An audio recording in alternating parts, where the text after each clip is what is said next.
मंडी जिला के सुंदरनगर विधानसभा क्षेत्र के तहत आने वाले दुर्गम क्षेत्र चरखड़ी में बहुत से प्रभावित ऐसे थे जिनके पशु खुले में रातें गुजार रहे थे। इन प्रभावितों की मदद के लिए नगर परिषद मनाली के अध्यक्ष एवं हिमालय पुत्र ट्रस्ट के संचालक चमन कपूर ने अपने हाथ आगे बढ़ाए। आज उन्होंने विधायक राकेश जम्वाल के साथ चरखड़ी में 15 प्रभावितों को गौशालाएं बनाने के लिए जीआई सीड्स बांटी। इन सीड्स का इस्तेमाल गौशालाएं बनाने के लिए किया जाएगा ताकि पशुधन को सर्द रातों में खुले आसमान के नीचे न रहना पड़े। इसके साथ ही 15 प्रभावितों को राशन की किटें भी बांटी गई।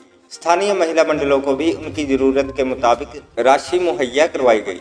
विधायक राकेश जम्वाल ने इस कार्य के लिए चमन कपूर का आभार जताया। उन्होंने कहा कि भाजपा विपक्ष में होने के बाद भी प्रभावितों की मदद के लिए कोई कमी नहीं छोड़ रही है।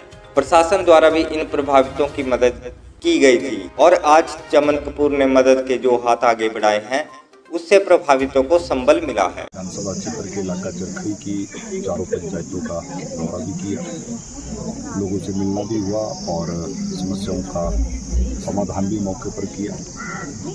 आज हमारे क्षेत्र के लिए सौभाग्य की बात है कि हमारे परम मित्र और हिमालय पुत्र हमारी जो संस्था है उसके सम्मानीय अध्यक्ष और मनाली नगर परिषद के अध्यक्ष भाई चमन कपूर जी ने मेरे क्षेत्र में जो नुकसान यहाँ पर हुआ था, 14 परिवार जो बेघर हो गए थे, उनके लिए कुछ प्रशासन ने मदद की है, कुछ हमने व्यक्तिगत की। उन्होंने उनके पशुधन के लिए यहाँ पर 50 जीआई सीड्स चद्दर जो है वो पशुधन को रखने के लिए वहाँ पर शेड बनाने के लिए दी और साथ ही 15 परिवारों को राशन भी इन्होंने अपनी ओर से वितरित किया। आज इन्होंने यहाँ पर 2 और परिवार थे जिनके मकानों का नुकसान हुआ है, उनको आर्थिक सहायता भी उनको दी है और यहाँ हमारे महिला मंडल है उनको प्रोत्साहन राशि के रूप में भी इन्होंने आर्थिक मदद की है। बहुत बड़ी मदद मेरे विधानसभा क्षेत्र के इस इलाका चरखड़ी के लिए आज भाई चमन ने की है। मैं इनका और हिमालय पुत्र संस्था का धन्यवाद करना चाहूँगा। और आज मैं इस क्षेत्र में आया तो मैंने देखा कि 10 महीने पहले जो विकास का कार्य जो थे हमारे विधानसभा क्षेत्र के जहाँ थे वो वहाँ खड़े हैं। हमने अपनी सरकार के समय में प्रयास किया, यहाँ पर प्राइमरी हेल्थ सेंटर खोला गया, यहाँ पर +2 स्कूल में साइंस क्लासेस, यहाँ पर 2 स्कूल, एक स्कूल मिडल था वो कांडी टिकर उसको हमने हाई किया, जम्मू जिलौन स्कूल को हमने मिडल किया। उसके साथ यहाँ पीने के पानी की 8 करोड़ की योजना, सिंचाई की 10 करोड़ से ज़्यादा की लागत की योजना और पंचायतों के गठन भी यहाँ पर 2 पंचायतों की 4 पंचायतें बनाई गई। बहुत से ऐसे विकास के कार्य और यहाँ पर एक रेस्ट हाउस का निर्माण कार्य जिसका निर्माण कार्य लगभग 80% पूरा हो गया है और 20% जो निर्माण कार्य है वहाँ का जस का तस वहीं के वहीं पर है। मुझे लगता है कि 10 महीने में एक पत्थर भी यहाँ पर नहीं लगा पाई कांग्रेस की सरकार और आज हम देख रहे हैं कि इस आपदा की घड़ी में भी लोगों के साथ भेदभाव किया जा रहा है। आर्थिक का रोना रोया जा रहा है कि आर्थिक संकट हमारे पास है। CPS बनाने के लिए, एडवाइज़र बनाने के लिए, चेयरमैन बनाने के लिए इनके पास पैसे हैं, लेकिन लोगों की मदद करने के लिए कहीं पर भी हमेशा आर्थिक सहायता की बात करें कि केंद्र हमको मदद नहीं कर रहा है। केंद्र से मोदी जी की सरकार जो मदद कर रही है उसकी बंदर बांट यहाँ पर की जा रही है।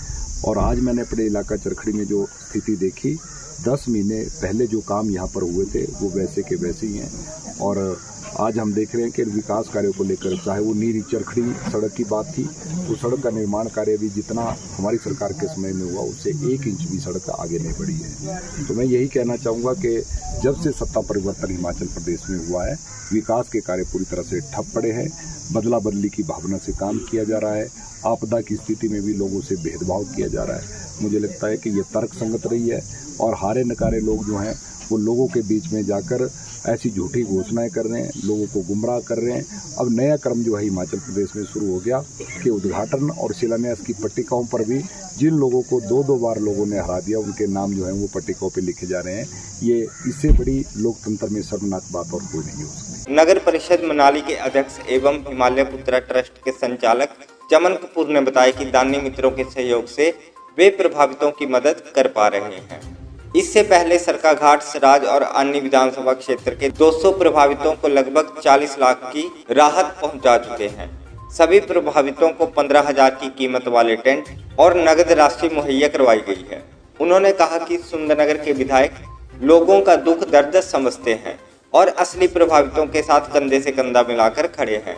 चमन कपूर ने कहा कि भविष्य में भी विधायक महोदय के निर्देशों पर प्रभावितों की हर संभव मदद की जाएगी। भावुक हो जाता हूँ जब दुखी लोगों को देखता हूँ।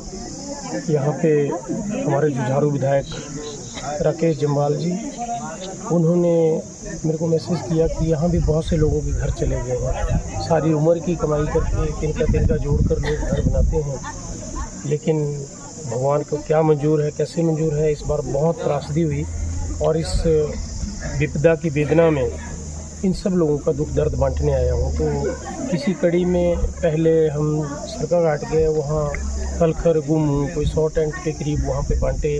उसके बाद फिर पूर्व में रहे मुख्यमंत्री जयराम ठाकुर जी के विधानसभा क्षेत्र में गए, मनाली में भी गए, आनी में भी गए और अब यहाँ सुंदरनगर विधानसभा क्षेत्र का दौरा किया। तो यहाँ भाई राकेश जम्वाल जी के साथ यहाँ पहुँचा तो इन्होंने बताया कि यहाँ पे 2-3 गाँव में काफ़ी लोगों के घर चले गए हैं। तो लोग किसी दूसरे के घर में भी रह रहे हैं और रहने का तो उन्होंने कर लिया है, लेकिन उनका माल मवेशी जितने भी पशुधन है वो सब बाहर है और आगे सर्दी आने वाली है।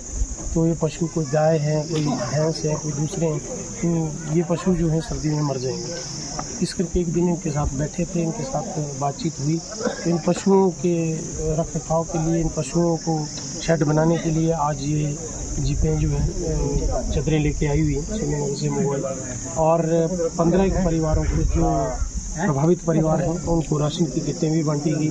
उसी के साथ महिला मंडल जो यहाँ पे हमेशा समाज सेवा का काम करता रहता है, 4-5 महिला मंडल थे, उनको भी कुछ आर्थिक सहायता दी गई। इसके साथ ही 2 किसी दूसरे गांव में घर गए हुए हैं किसी के, उनको भी जहां विधायक साहब ने बोला उनके लिए सहायता अपने ट्रस्ट के माध्यम से की गई। और मैं बताना चाहता हूँ कि ट्रस्ट जो है हमारा हिमालय पुतला के नाम से ट्रस्ट है, उसमें कोई सरकारी सहयोग या ऐसा कुछ नहीं आता, लेकिन अपनों के लिए अपनों के पास हाथ फैलाने में कोई शर्म नहीं है।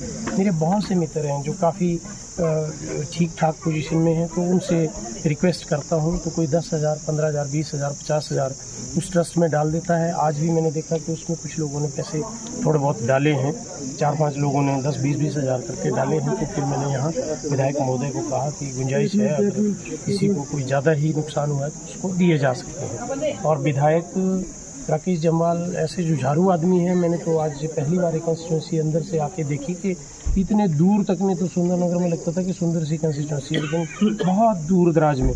लेकिन यहाँ भी इन्होंने, जब भारतीय जनता पार्टी का राज था तो कह रहे थे कि एक बार मुख्यमंत्री महोदय यहाँ पे आए तो 35 स्कीमें एक ही दिन में मंजूर करवाई, जिसमें रेस्ट हाउस, डिस्पेंसरी, बहुत सी चीज़ें।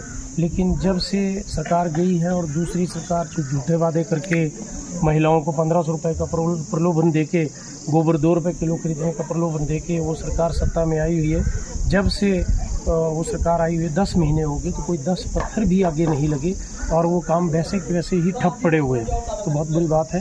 लेकिन ऐसा प्रलोभन दे के सत्ता में आ जाना और उसके बाद एक भी काम नहीं करना और लोगों को भगवान के भरोसे छोड़ देना, ये बहुत पाप का काम है, पुण्य का काम नहीं है। क्योंकि जो भी जनप्रतिनिधि है उसका काम है कि अपने कंस्टिट्यूंसी में जो भी गरीब लोग रहते हैं उनका सहयोग करें और एक समन्वय बनाए रखें उन लोगों के बीच में और प्रशासन के बीच में। क्योंकि हर आदमी प्रशासन के पास नहीं जा सकता, हर आदमी के पास ना समय है ना उनकी हिम्मत होती है किसी कार्यालय के अंदर घुसने की। तो ये काम जो है जो भी जनप्रतिनिधि हैं उनका है, लेकिन वो बड़ा काम ना करके उन्होंने सब काम ठप कर दिए हैं। जहाँ के हमारे पूर्व मुख्यमंत्री ने ज़रूरत के लिए जो कार्यालय खोले भी थे वो भी बंद कर दिए हैं और जो गारंटी इन्होंने 1500 रुपये की दी थी वो तो क्या देनी, लेकिन जो पीछे के जो मिल भी रहा था लोगों को सहयोग वो भी बंद किया हुआ है। तो इसलिए इस ओर सरकार को सोचना चाहिए। बाकी भारतीय जनता पार्टी हमेशा लोगों के साथ खड़ी है और हमेशा सहयोग करती रहेगी। और आज भी जो विधायक महोदय ने बताया था, ये जगह जगह गांव-गांव गए हुए हैं। जिन दिनों भी यहाँ पे कोई त्रासदी हुई तो उन दिनों इनके भी जीजी आलम की बीमार थे, लेकिन राकेश जी हर गांव पहुंचे, हर बंदे का इन्होंने नोट किया हुआ कि कौन सा आदमी जेन्युइन है जिसको सहायता मिलनी चाहिए। जैसे कांग्रेस पार्टी ने रेवड़ियाँ बांटी, अपनों को दी और लूटपाट करी, वैसा नहीं है। ये हमारी अपनी पर्सनल कमाई और मेरे मित्रों की कमाई का धन है जो बड़े जेन्युइन तरीके से बांटा जा रहा है और बांटा जाएगा। तो जहाँ भी विधायक महोदय बताएंगे वहाँ पे दोबारा सेवा की जाएगी। धन्यवाद।